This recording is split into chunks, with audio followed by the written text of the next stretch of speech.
Maverick 100.9, Aggie Land's country alternative. It's Corliss. I get to make a new friend today. We got Kyle Rayner on with us. Hi, Kyle. Hello, how you doing today? I am fantastic. And you, of course, hail from up north, Oklahoma, right? Yeah, don't think bad of me. I am an Okie up here, but I love Texas music and I love being in Texas and playing music because they're great folks down there. We won't hold it against you. Hey, if they let me come here from Kansas and Oklahoma, I think they'll allow you. There you go. Well, I'm excited to chat some new music with you. You've just released a single to Texas Country Radio. Tell me, which song is it that we are chatting about today? It's Barstools and Neon Lights. So it's a good honky tonk tune that my guitar player and I wrote, and it's all about the 90s feel to it. So, I mean, I'm really proud of it. Yeah, that sounds just about right up our alley. So I'm assuming you were the type of person that, spent a lot of time in those honky tonks, right? I definitely do. I just was at the White Elephant in Fort Worth, Texas 2 nights ago. So Saturday night. So I love playing the honky tonks, and I love that feel and that sound. So. Right. And tell me where this song came from. It's just, it's a lot of it stems from a lot of listening to Brooks and Dunn, because if you listen to it, it does kind of have that feel to it. And with the 90s music, and I just came up with this deal. Guitar player, he had this riff that he liked, and I was like, man, hold on a second. I go, how about, and I just, we're in a honky tonk, and I go, how about Barstools and Neon Lights? And I go, that sounds like a good fit. And it was just one of those deals. Through COVID, music got shut down. Mm-hmm. So COVID, he lives about 2.5 hours away from me. So we would do FaceTime each other. And about one evening, I said, hey, let's revisit the Barstools and Neon Lights that we talked about. And we just kind of went from there, just talking about how, work's kind of a grind all week. And then next thing you know, it's about taking your lady out, going out and honky tonking and stuff like that. So it's just, that's what everybody kind of looks forward to. It's, it's a honky tonk, but they look forward to, hey, the weekend's here. Let's go out and, kind of cut loose type deal. Hit the honky tonks and the neon lights. So it's your break for the week. Well, it sounds like this came along very naturally then. It did. Because like I said, I'm very influenced in the 90s and especially the Brooks and Dunn era. I mean, that's kind of,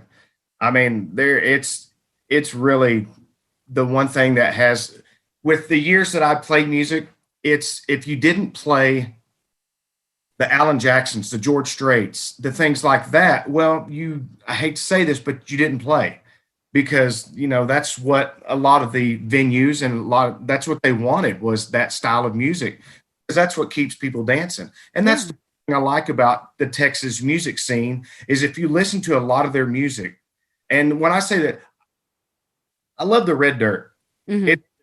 The Texas, I call it Texas red dirt because it's the Randall Kings, it's the Josh Wards, the Tristan Mraz, the stuff like that it's really good dancing music. And that's what I kind of pursue my music to be. That's what I like to step out there and do. So well, I like the path you're on, Kyle. I am proud of you as well. So why don't we let everybody have it? For the first time on Maverick 100.9, you're hearing Kyle Rayner and Barstools and Neon Lights.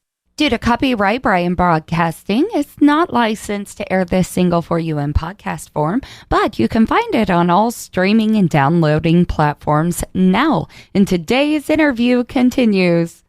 Maverick 100.9. You just heard it here first. Barstools and Neon Lights. We've got Kyle Rayner on with us all the way from Oklahoma, but you are no stranger to Texas, are you?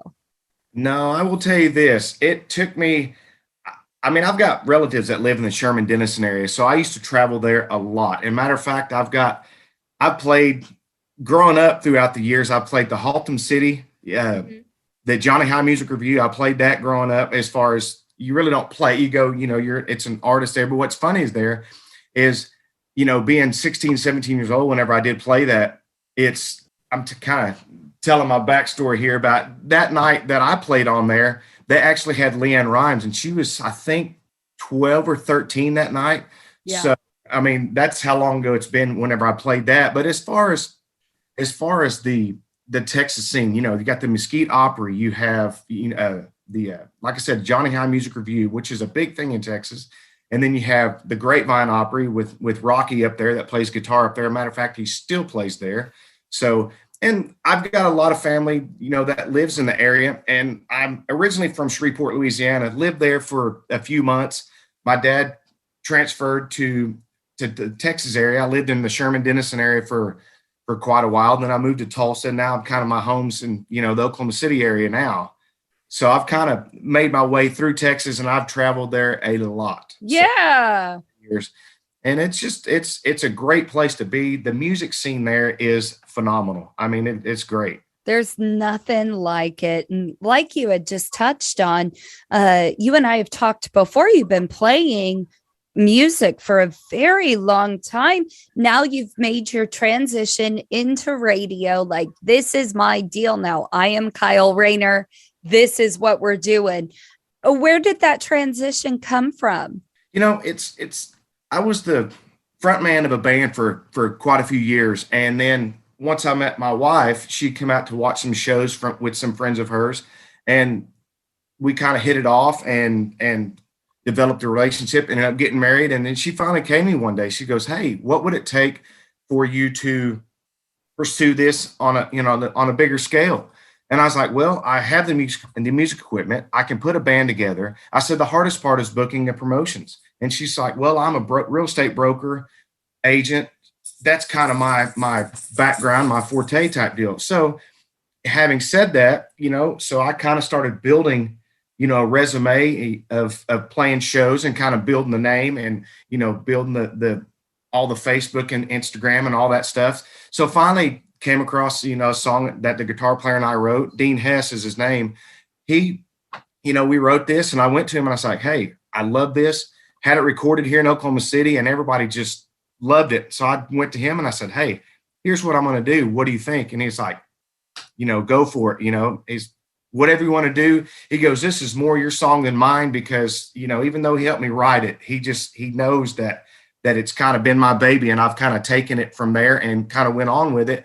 And that's kind of how it's transitioned and kept going. Now that I've had this song and people liked it, and I finally have this product that I can push out that I'm proud of. Not saying back 15 years ago, I recorded an album in Nashville when I lived there for a couple of years. And it was, I hate to say this, but then it was too country. Yeah. Yeah.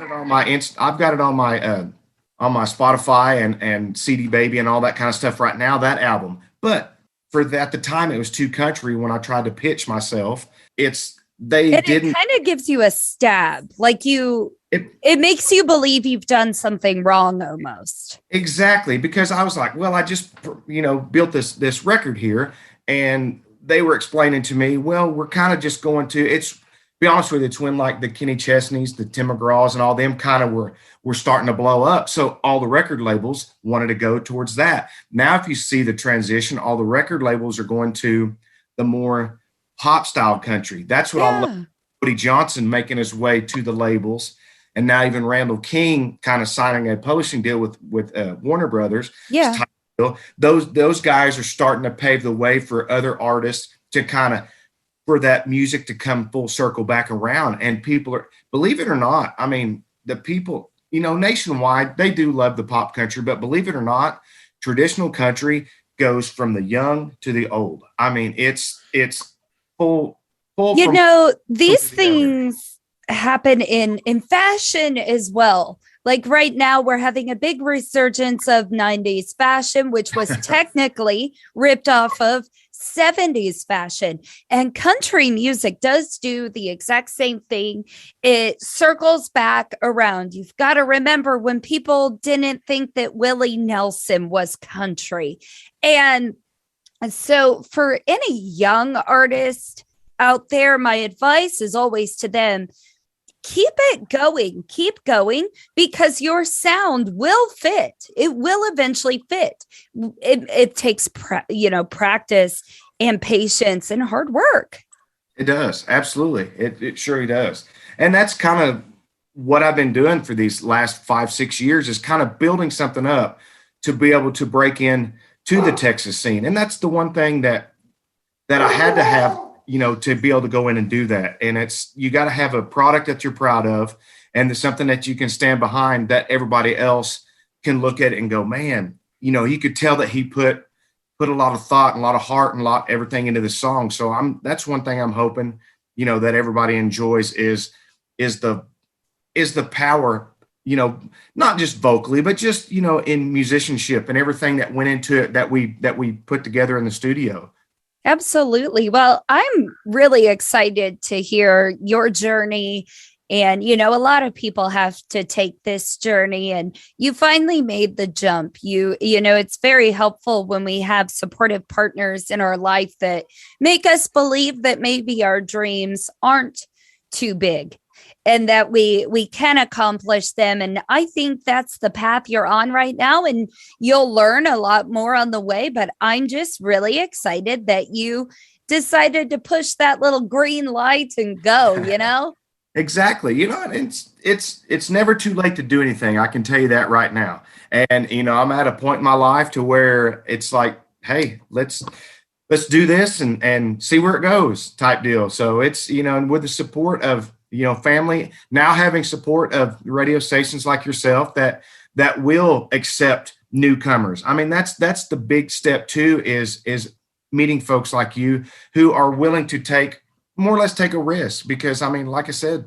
because Ed Spacek, he's kind of took a risk with working with me. He didn't have to. He listened to the song and he's like, hey, I think you have something here. Let's see what happens with it. Yeah.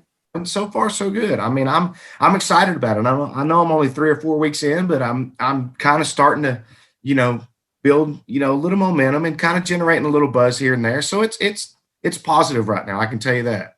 Well, I am really excited for your journey. Kyle Rayner, everybody, you can find him on all streaming and downloading platforms. I hope you get a chance to listen to more of his music. Of course, Barstools and Neon